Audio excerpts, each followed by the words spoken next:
ओडिशा रे पुणी देखादेलानी आलू संकट।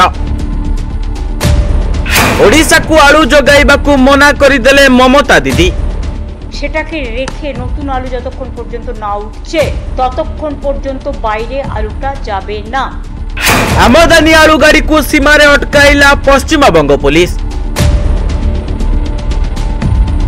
ममता कहिले नुआ आलू न आसीबा जाए मु कौनसी राज्य को आलू देबिनी। ओडिशा रे पुणी देखादेला आलू संकट।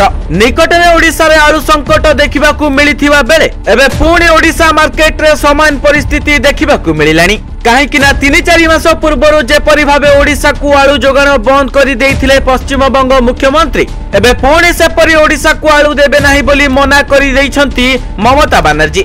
तबे मिलिथिबा सूचना अनुसार पश्चिमबंग मुख्यमंत्री एपरी किछि मत प्रकाश करिसंती जहां पड़ोसी राज्य को चिंतारे पकाई देइछि। तबे पश्चिमबंग रे आलू अभाव आशंका थिबारु अन्य राज्य को आलू जोगाइबाकू सफा सफा मना करि दैछंती ममता बनर्जी। आ कहिसंती जे पर्यंत नुआ आलू आसी नाही से पर्यंत अन्य राज्य को आलू जोगाण बंद रहिबो। तबे गतकाली ममतांक एही बयान परे आज पश्चिमबंग ओडिशा को आलू गाड़ी आसीबा बंद हो जाइछि। एपरिकी ओडिशा सीमारे अटकी रहिछि गदा गदा आलू गाड़ी जहाकू सीमारे अटक रखिछि पश्चिमबंग पुलिस। तबे ममता बनर्जी गतकाली पश्चिमबंगर मुख्यमंत्री नवान्नारे गुरुत्वपूर्ण बैठक डाकिथिले एवं आलू पियाजर मूल्य वृद्धि उपरे कड़ा कार्यानुष्ठान ग्रहण करबाकू चेतावनी देबा परे एभली पदक्षेप निया जाइछि एवं निर्देश अनुसार बुधवार रातिरु पश्चिम मेदिनीपुर जिल्लार समस्त नाका गेट जांच करा जाइछि।